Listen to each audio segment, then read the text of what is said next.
Today, we're going to talk about food forests. What is a food forest? I'm going to leave a lot of that explanation up to them. We've got Mandy Sambach with the Scottsburn Community Food Forest in Scottsburn, right outside of Antigonish. They're partnered with the Scottsburn Recreational Club, and along the way, we're going to learn a lot about the importance of partnering when you're starting food forests.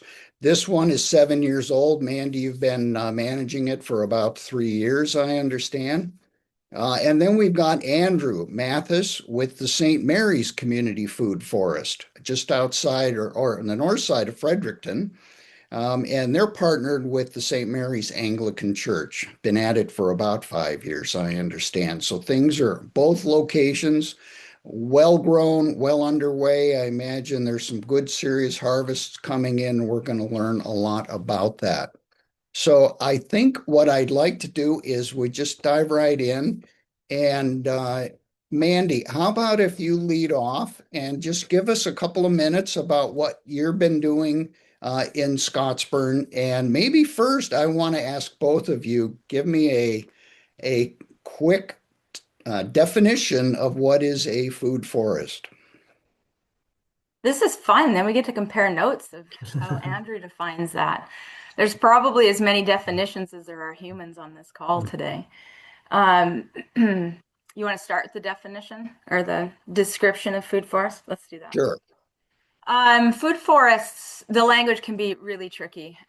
There's a lot of niche things that happen in different systems and in permaculture specifically.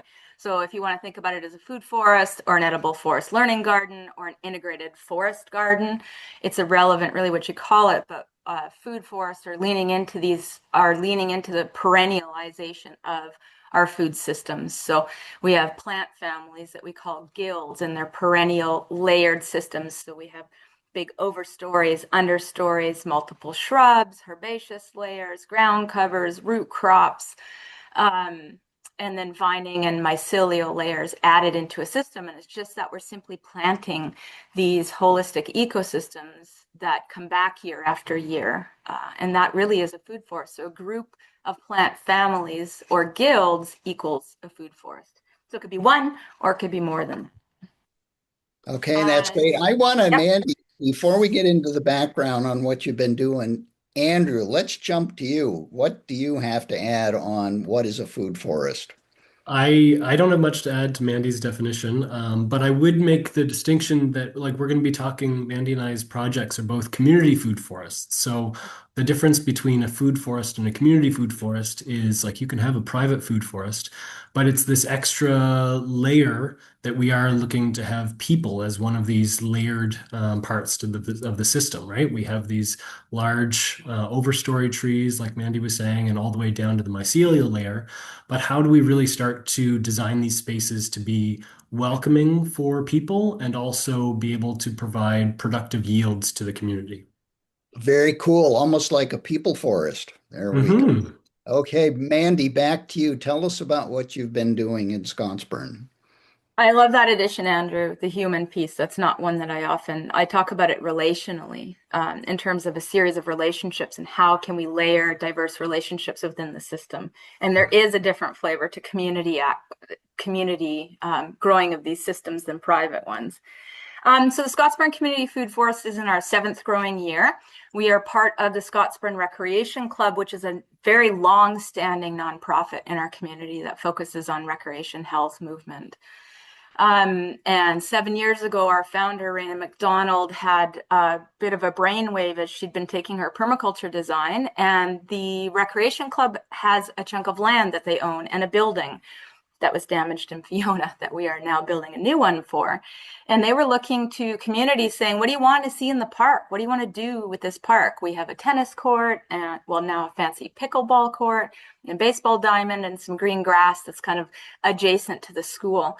And Raina's suggestion was doing a food forest. And so it was born of, they were like, sure, great. We don't really know what that is, but here you can have the land and do what you want. And that's kind of how that relationship started with the food forest. So an initial design was done and an installation was done within a couple of years.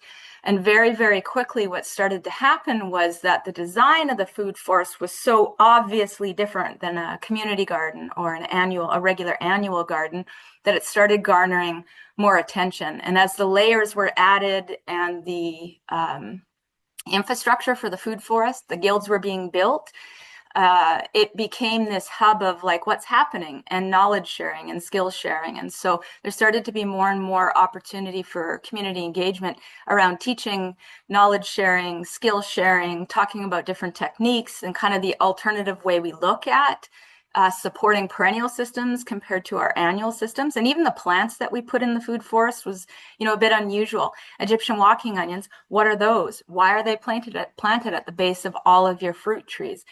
And so the project itself morphed into and rebirthed itself beyond just a food forest. We are an intensive seed saving location. We now have a harvest share stand where we're gleaning the consequences, I guess, the beautiful products that are coming out of the food forest. We harvest and forage the plants that we grow within there, and we blend our own teas. We're a monarch way station. We are a butterfly way station, butterfly way garden system, I suppose we could say. We have butterfly way rangers in our committee. And so there's been this beautiful birthing of a demonstration site of what's possible when we look at a layered long-term food system. So these food forests really are designed to mimic the natural systems that we see in woodland systems and have them grow for many, many generations. It's not just a one-year turnover. So the Scottsburn Community Food Forest, although it was planted as a local food security kind of perennial space, has really become a hub of lots of different kinds of products, we'll say, that come out of that. Because we're adjacent to a school, we have a beautiful infusion with our local schools, but also Scottsburn Elementary, with the kids having an outdoor classroom learning area where they can come and they can plant and they can harvest later in the season, where they're learning about food and water and pollinator systems, like hands-on. And so there's been a beautiful relationship in that.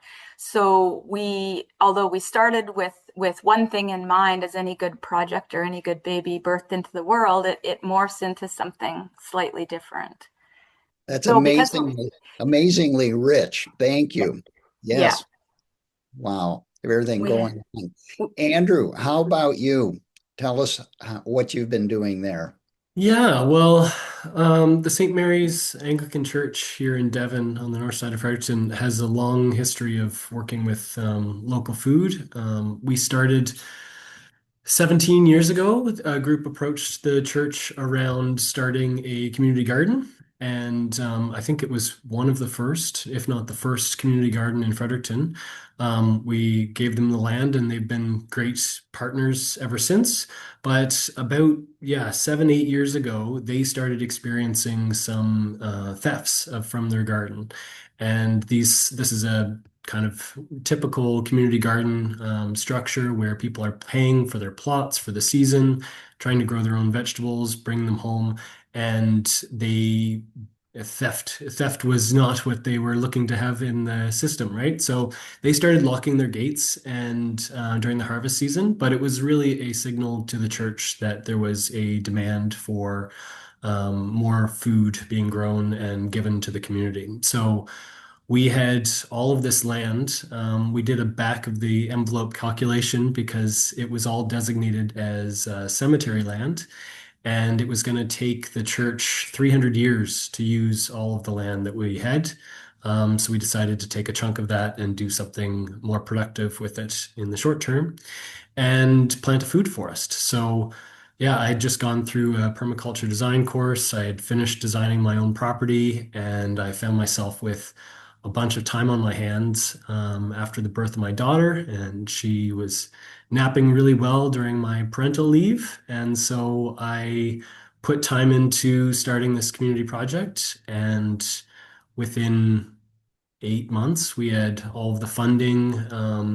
we were required to put in a huge fence and have 36 volunteers help us plant the half-acre space that is now the St. Mary's Community Food Forest. So that was 5 years ago now, and a lot of our fruit trees are becoming mature, and we're hoping for some of our first larger harvests this year. But in the meantime, we've been able to use the space for all kinds of different things. It's become it's a park-like setting. We still have lots of open green space throughout the site.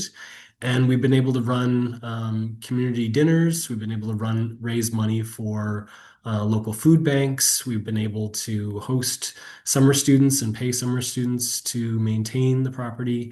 And yeah, we've grown a bunch of herbs. We've taught courses and workshops.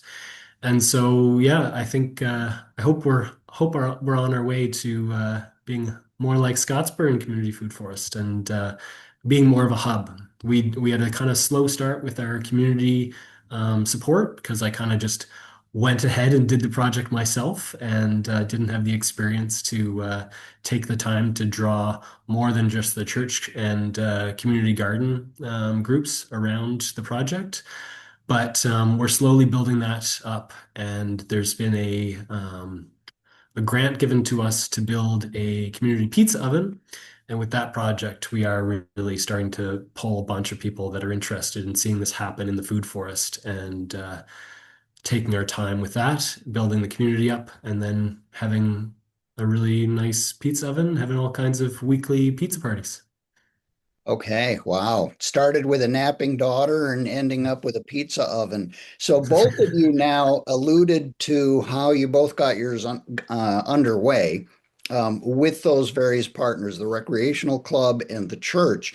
This is a how-to series, and I think most of the people on the call today really want to know how do you start a food forest. So it'd be good to really focus in on that and to give us more detail. Andrew, you talked about pretty quickly, you managed to get funding, you managed to find volunteers. Then there's, of course, the design piece. So maybe, Andrew, if you could tell us a little bit more in that first few months, how did you start to pull things together? Yeah, there was the first grant we wrote, I believe, was from Tree Canada, and I had a friend who had written one, and she gave me some tips on grant writing because that was kind of my first grant. And from there, we started to find that there was a pretty significant amount of money available for starting a project like this. Local food projects, like community gardens, there's lots of money to start the projects, but maybe we'll talk later about how ongoing costs is more of an issue than starting. So I think we wrote 5 to 7 grants for that first, for the initializing the project. And I think we got 3 or 4 of them. So we got about 50%. But it was enough for us to get our plants. But the big thing for us was our deer fence because the Devon area has ferocious deer, not as bad as St. Andrews and I'm sure some places in Nova Scotia, but for a residential area, they can do a lot of damage. So we got this deer fence up, we got everything planted. Um, in terms of, yeah, partnering, like finding land is a struggle. This kind of started as a project of the church, and so the church already had access to land. But yeah, I would recommend not taking the path that I did around kind of doing it largely yourself, finding little bits of help here and there, but start to find some like-minded individuals and start gathering and talking about it frequently.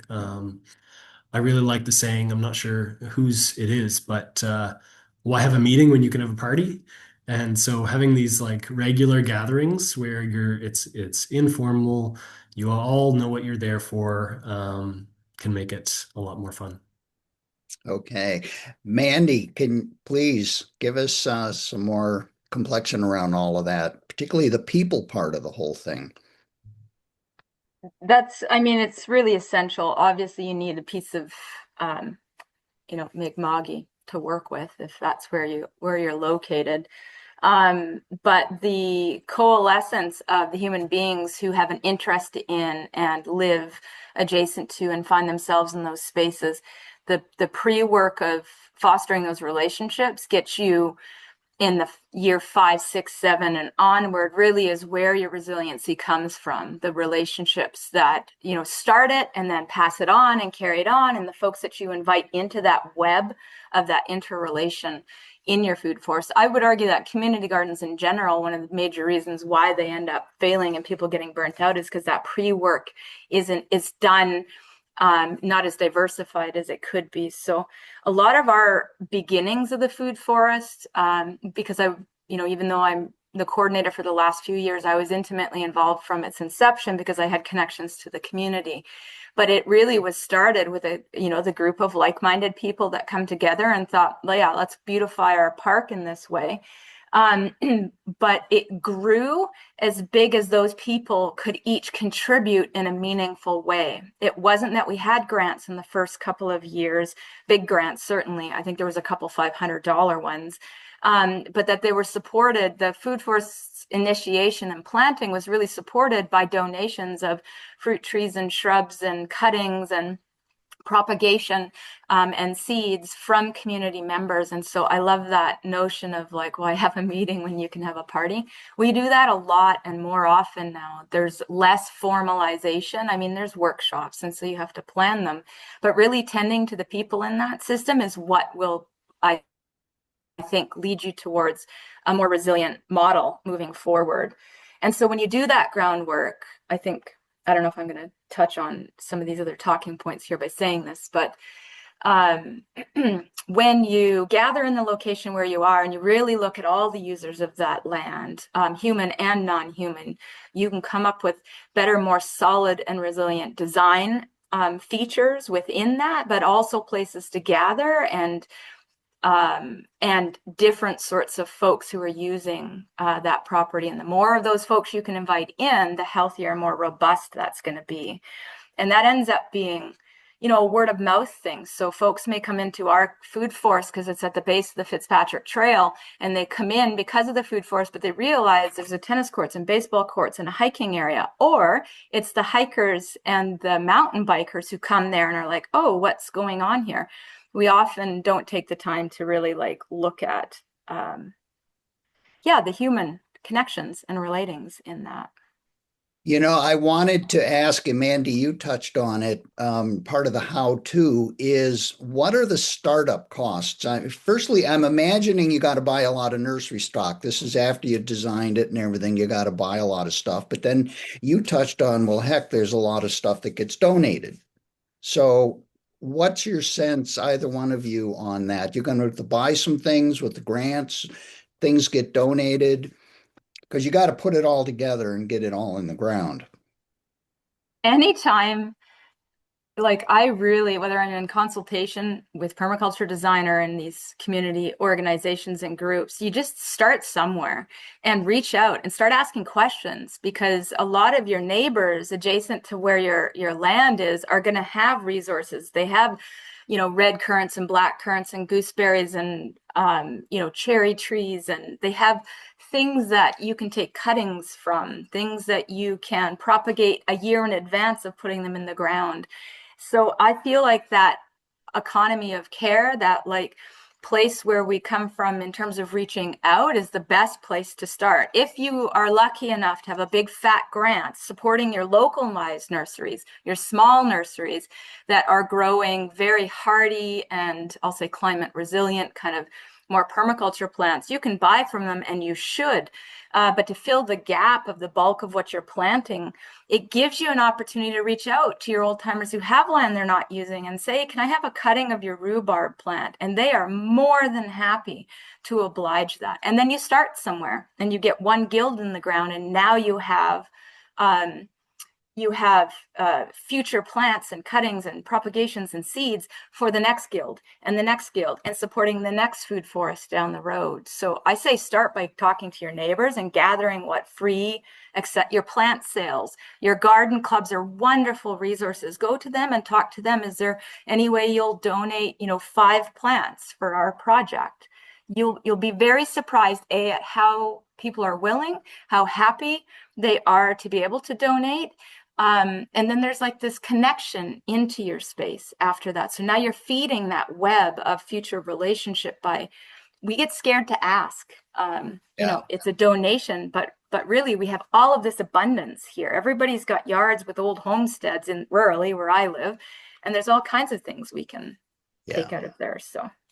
So Andrew, were you able to similarly get a lot of donations or go out and buy stuff with grants?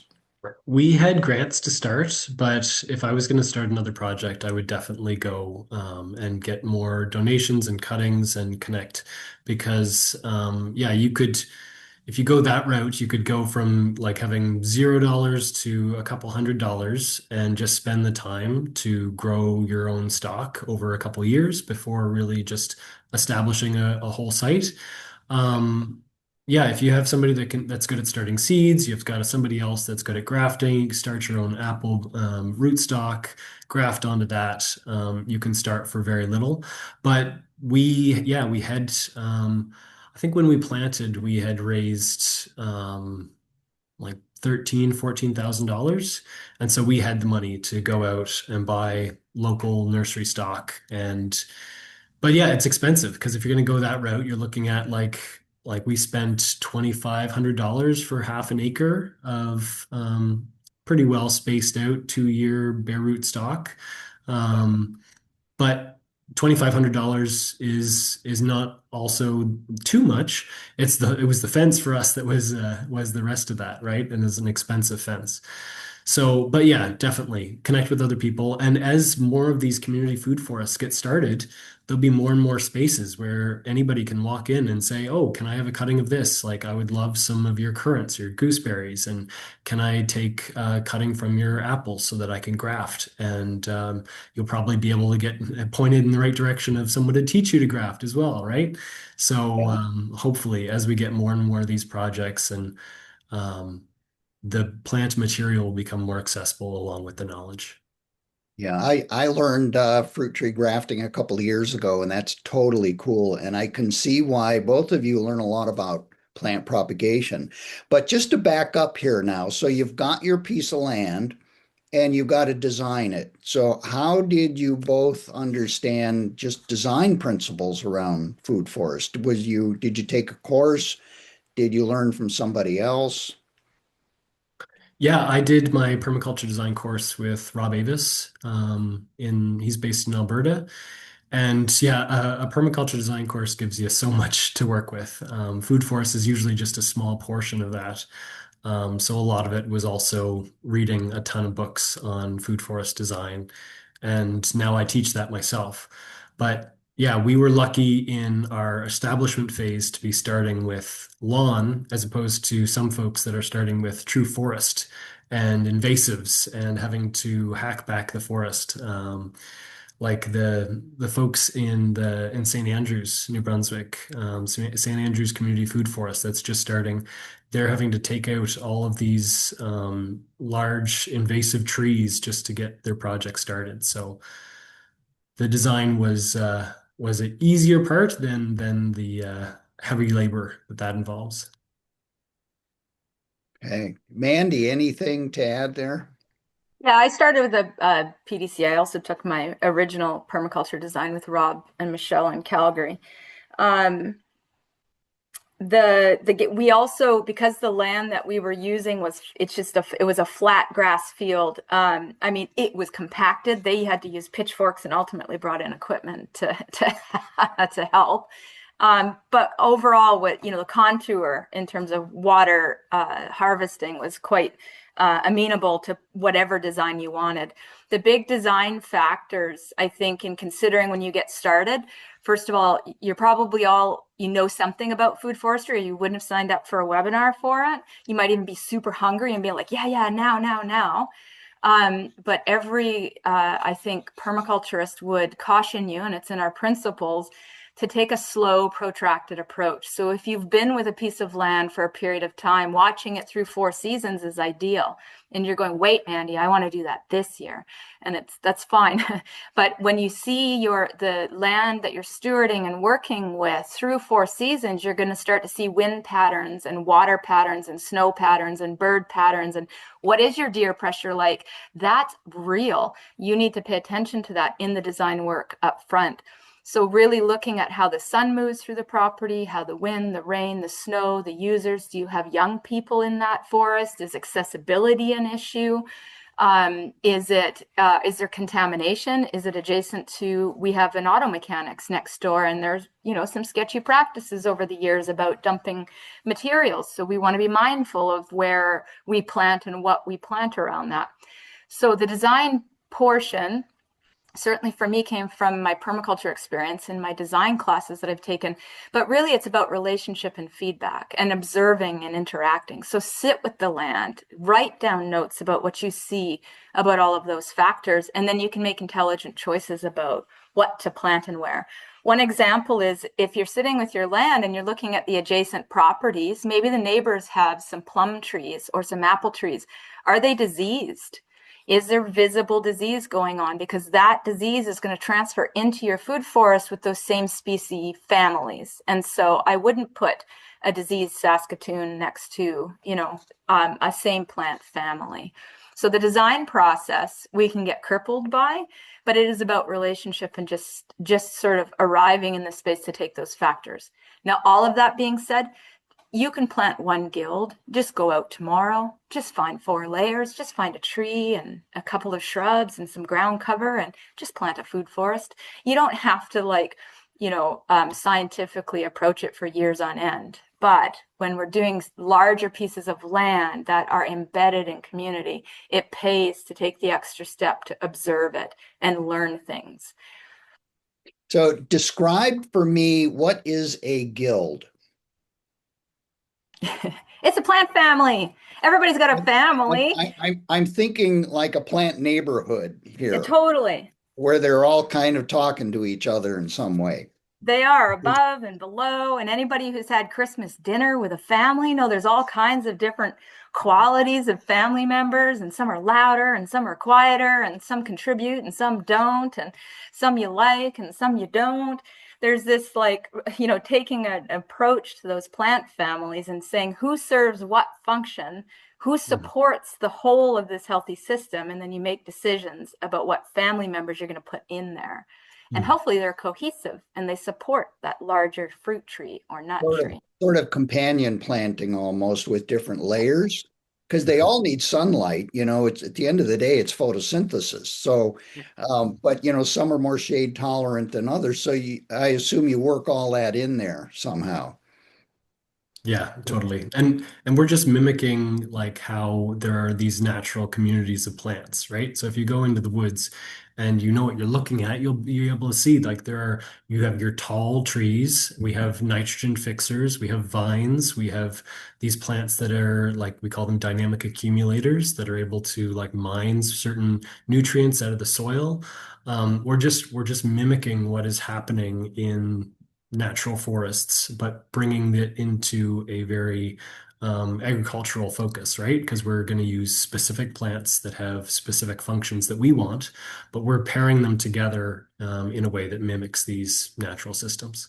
So give me some examples of dynamic accumulators. Yeah, there's all kinds. Like, so the dynamic accumulator plants, these are things with generally like big, long tap roots that will go down deep, and they're able to reach some of these layers of subsoil that other plants can't access. And they bring those minerals up into their leaves. And then when they fall off or are chopped off on purpose, those minerals are deposited on the surface. So things like comfrey and walnuts and some like it can be any scale of plant, but they're able to, yeah, mine specific nutrients. And so looking at what that central fruit tree or nut tree that you're basing your guild around needs in terms of these nutrients and pairing it with a plant that can access those more readily means that you don't need to come in with chemical fertilizers because it's all being done organically and naturally, right? Very cool. Very cool. Now, I think we've talked quite a bit about startup and startup costs and that sort of thing and getting funding.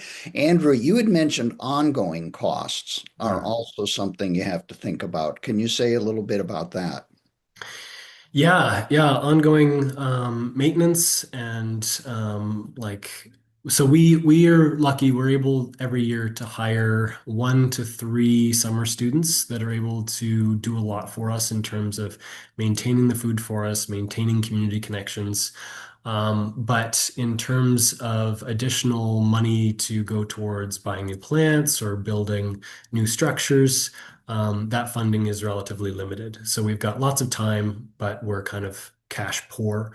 And then the other weak link is coordinator funding positions.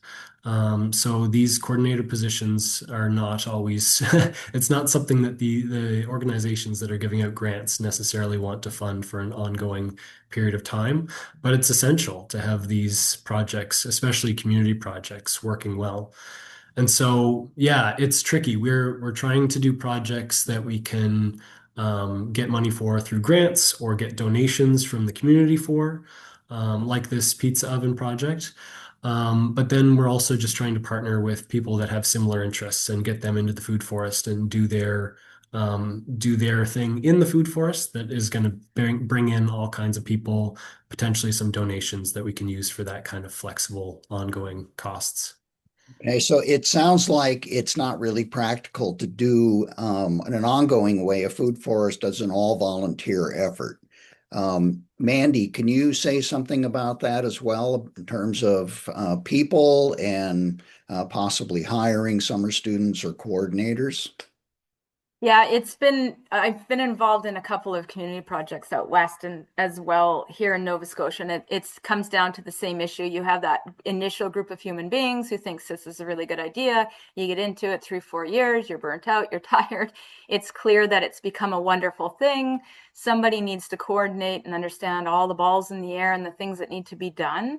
And there's just no way around it. I've been doing this for about 15 years in the realm of like community food forestry. And every project I've been involved in comes down to needing an actual, some sort of paid coordinator position.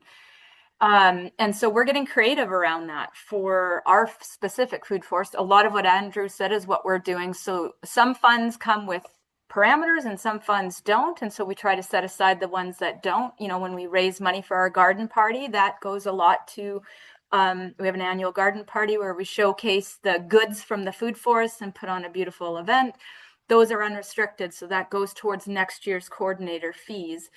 We have a new partnership with East Coast Savings, which is absolutely mind-blowing and amazing because it's unrestricted. We can use it for the things we need to. So when we lean into our community for other things like compost and machinery, if that's needed, and or volunteer hours for the weeding or the summer students helping out with the maintenance during the season for the food forest, then that frees up those funds and they can, you know, get put into another area.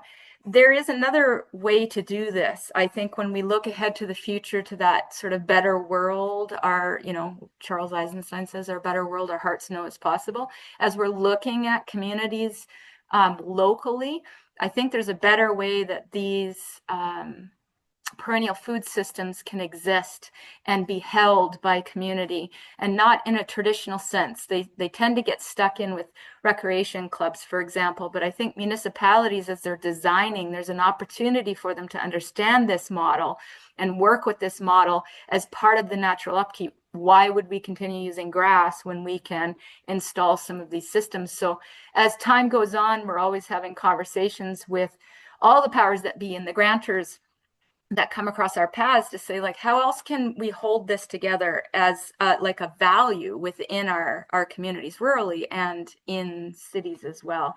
We've also been very fortunate that we've gotten summer students and the Green Jobs Initiative specifically because we're so unique in terms of food forestry and what we represent. The Green Jobs Initiative's been really good for us to score a student.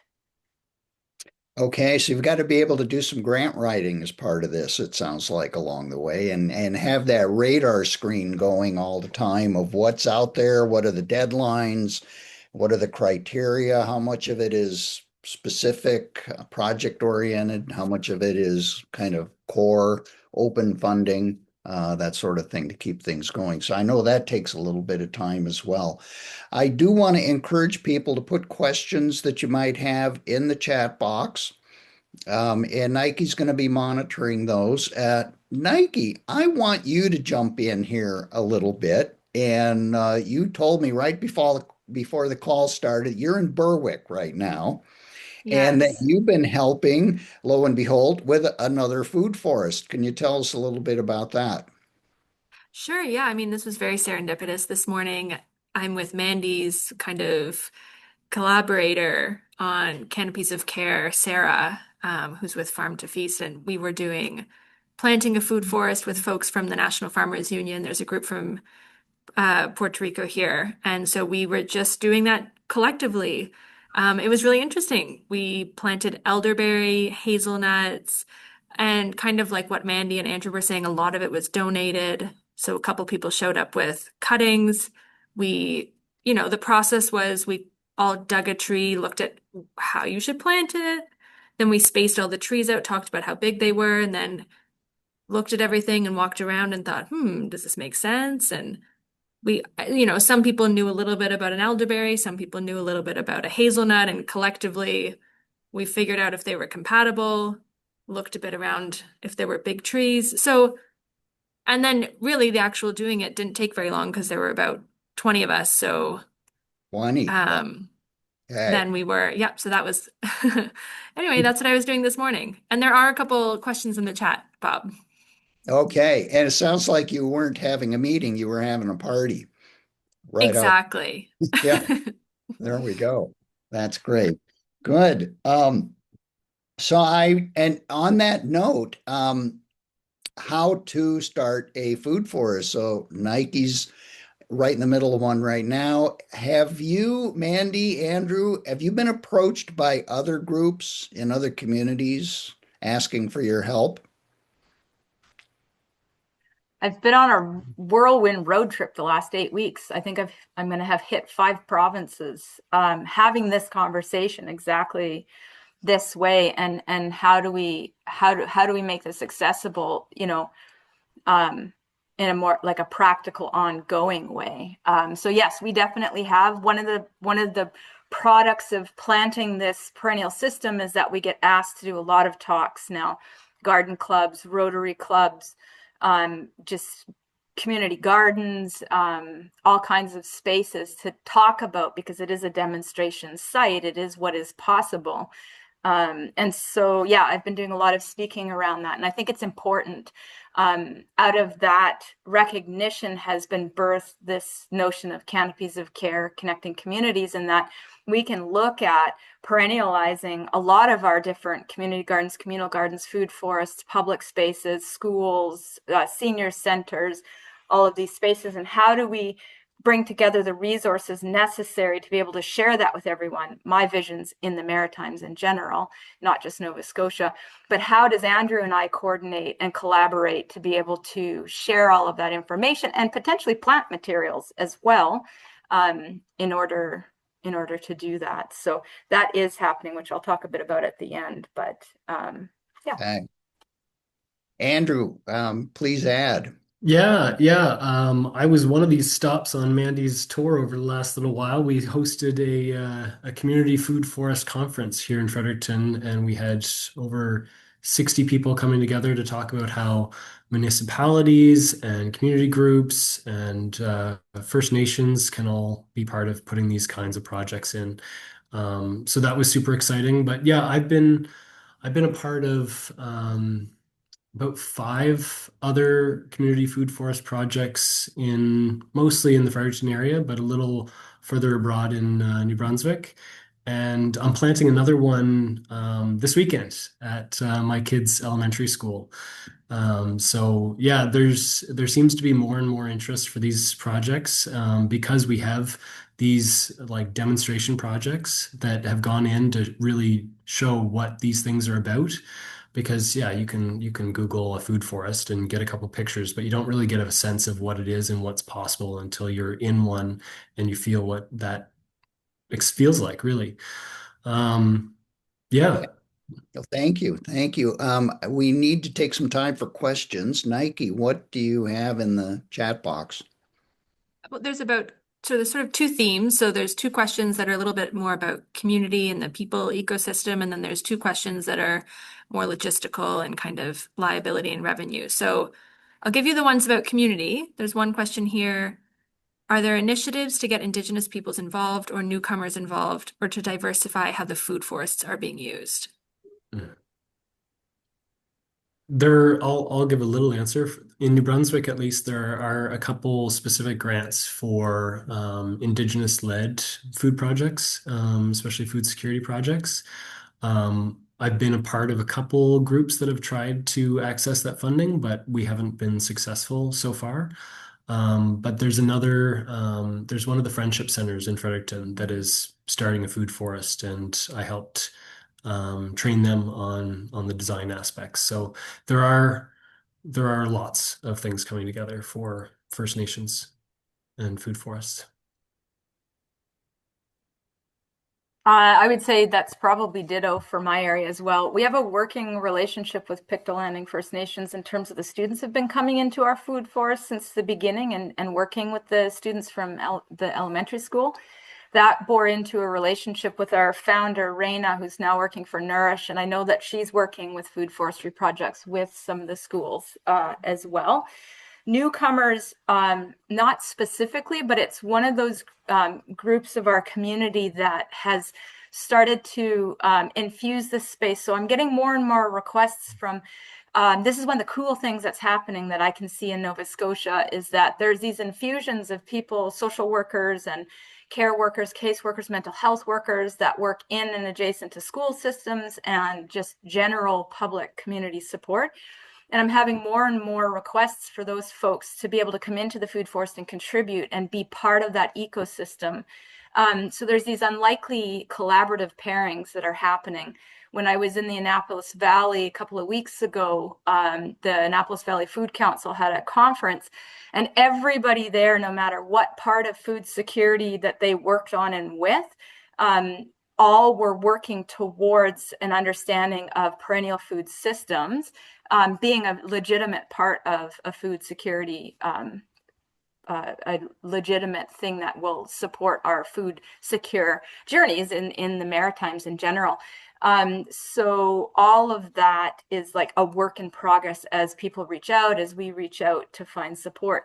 The other thing that's neat about food forestry is we can design our guilds and you should be designing your guilds to be culturally appropriate for where they are. So what I saw out west was with the food bank that I worked with out there, their food forestry and what they chose for annual vegetables circled around many newcomers. And the plants that went in there were traditional foods that they would have used where they came from, and they were intentionally planting them. So you can plant these guilds with specific fruits, vegetables, nuts, seeds that are appropriate. And I would say that they should be modeled that way for them to be successful. Okay, thank you. Thank you. Nike, what else are you seeing there? I mean, maybe we could just add on to this question of there's a question here about how are your forests helping community members to meet their needs for food and community connection? So a little bit about is this addressing social isolation or why are people coming into this project? And then a little bit about the food security piece. Maybe I'll add on another piece with someone just wanted to know how you handle harvest. Is that ad hoc or structured? So maybe we can connect those. Yeah, they definitely connect. In our case, our project isn't monitored and is like very low barrier to entry because you can just like wander back here anytime. So it's difficult to know who's accessing food at all times, but the food is disappearing, and anything that's not harvested, we're harvesting and donating. So it is, in terms of the style of harvest, it is more ad hoc.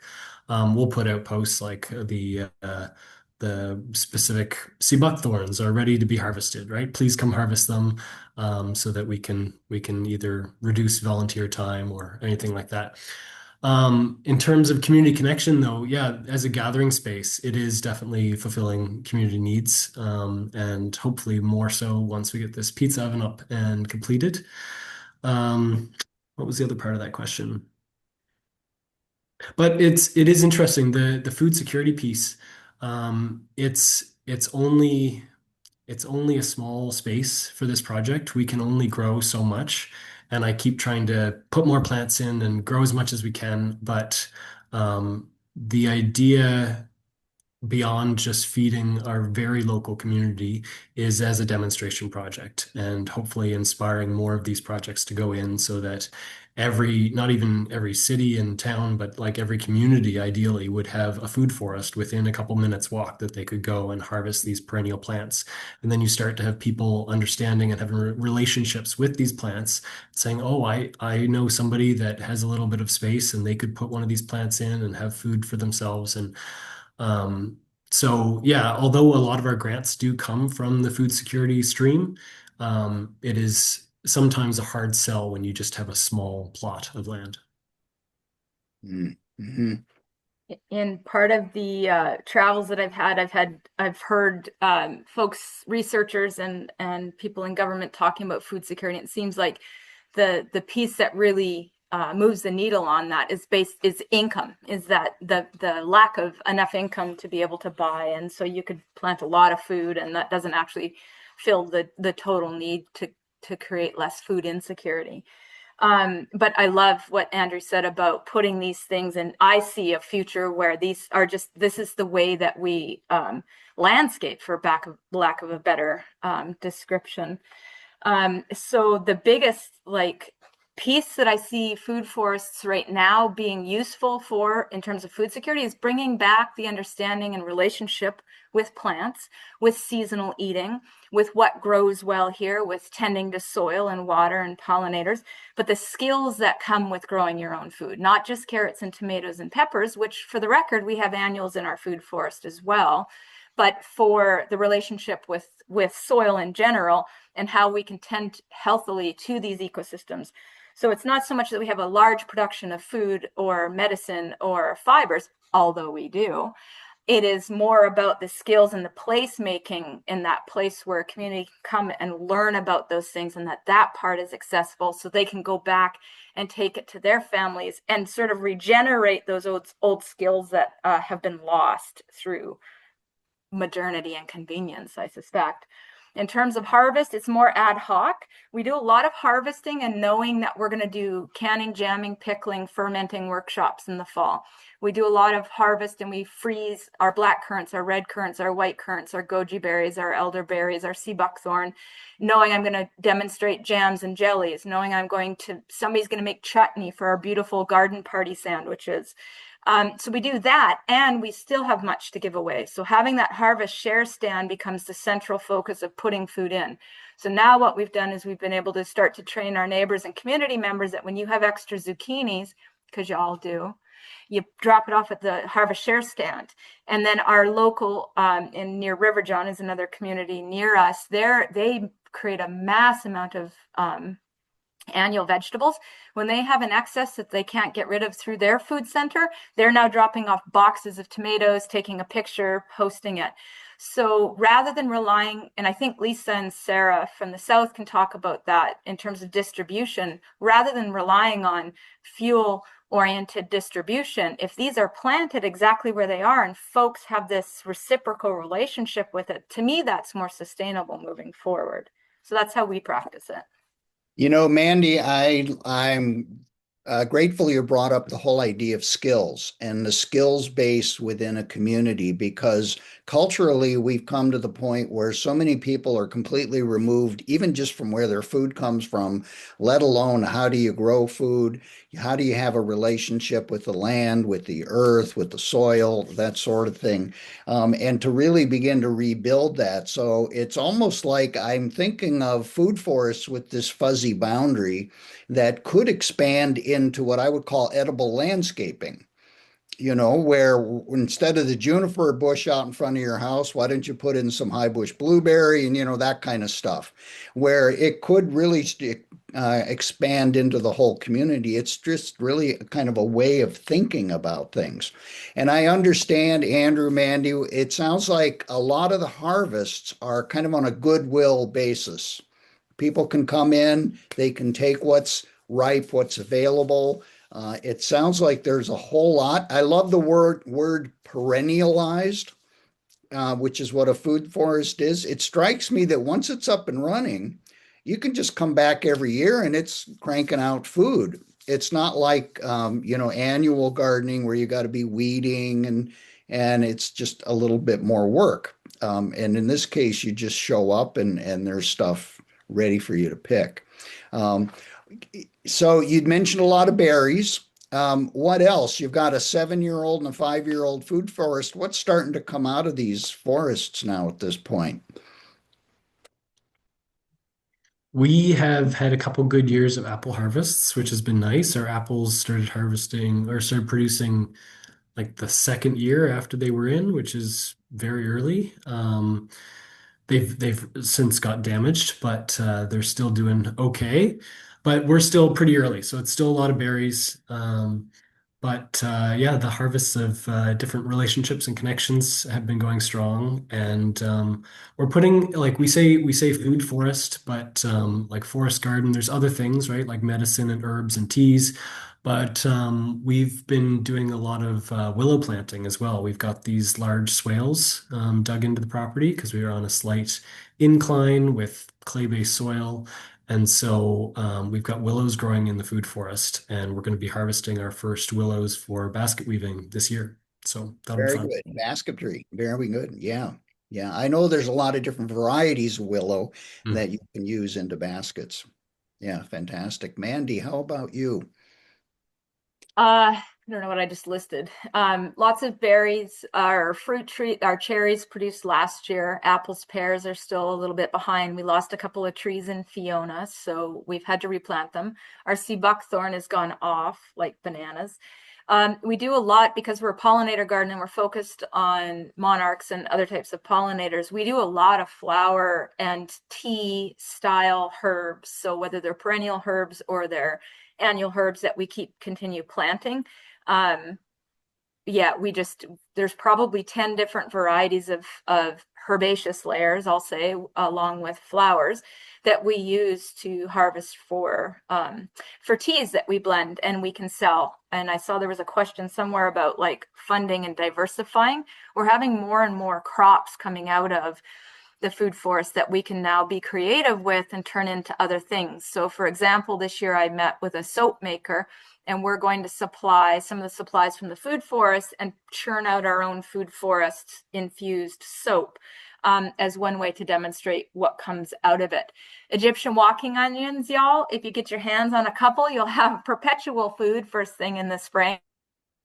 One of the other plants there's two plants that we have that are perennial greens, one of them being Turkish rocket, which is in the brassica family, and lovage, also known as a Maggie plant. And so it's like a celery, and it's a perennial and comes back year after year, similar to our rhubarb.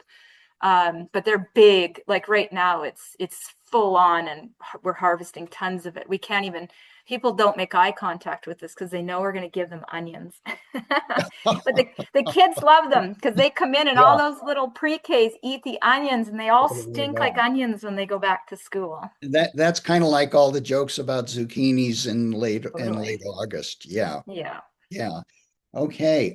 We're starting to run out a bit of time, and I know that Nike, you've got some links. from both Andrew and Mandy on upcoming events that they're both hosting. There's a lot of tours I understand that you guys are giving. Mandy, I think you mentioned a road show even.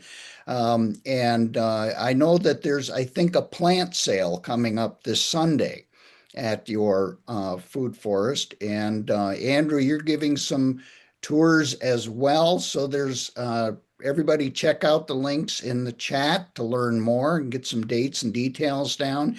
And I understand both of you teach food forests, permaculture, design, etc.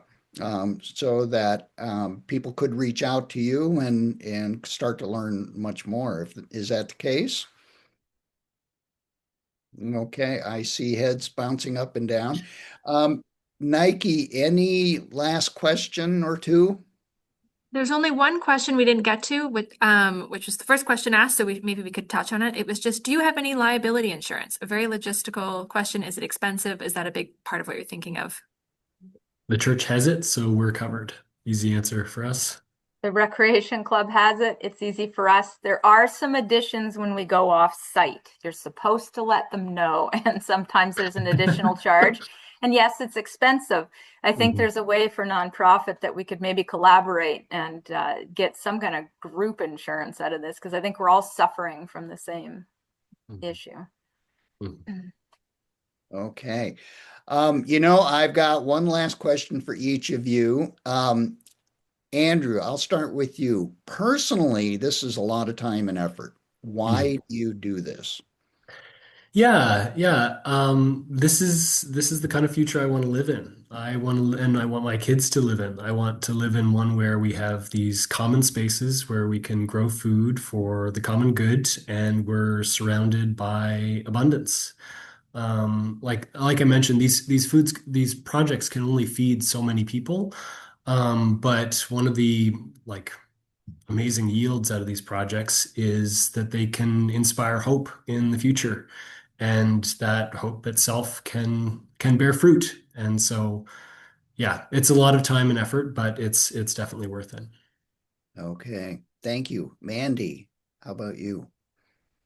I'm not sure if I could do anything else. I often say I'm one of these people who gets to the work that I do in day to day aligns with who I am and what I came here to do somehow in a really great way. And similar to Andrew, this is the world that I want to see. I want to see that relationship, those deeper relationships and caring for land where we are and place and the culture that comes from that. And one of the ways it feels like we've gone to sleep a bit as a species, and one of the ways to wake that up is through touching the soil and being involved in understanding the cycles of these plants. So I think the plants and the relationships within the food forest itself always mirrors to me that sort of divinity, that greater expression of who I am.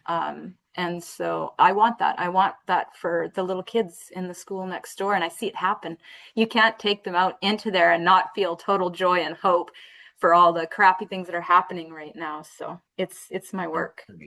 Yeah, no, I'm really appreciative to hear that deep mission and purpose on both your parts. And I'm trusting most everybody on the call here feels the same way. And we collectively, I think we can create a much better world. We're pretty much out of time. I just want to scan very quickly what's coming up. But firstly, I want to thank both of you Mhm. a whole lot and for the incredibly informative 1 hour. And I'm hoping there'll be a lot of follow up to you both so that people can learn more. I want to encourage everybody, if you're not already, get on our newsletter so you can find out about all of the upcoming events. Next month in June, the last Thursday of the month, we're going to be having another how to webinar on how do you host repair cafes. That's going to be an important one, talking about skills base. That's in that same theme. July and August, we're going to be taking a summer break with our monthly webinar, but Keep in mind, there's going to be the big local prosperity festival and conference in Tatamagouche, August 6 to 9. It's going to be a huge regional event, a lot of keynotes coming in to speak on that one. We're going to get a global sense of things right down to the hyper local and all of the good stuff like food forest that's going on. We're going to pick up the monthly webinar again in the fall, September, with timeshare banking, another important how-to. And then in October, this is going to be a good one, I think. How can you purchase a community building and bring it to public good? So there'll be a lot of good stuff coming up. And also, we have a community of practice gathering that happens on the first Thursday of every month, and you can find out more about those. Nike's sending out great newsletters, so if you get on our mailing list, you can plug into all of that. So again, I want to thank everyone for attending. I want to thank you, Mandy and Andrew. Fantastic hour discussion, and look forward to seeing everybody again next month. Thank you.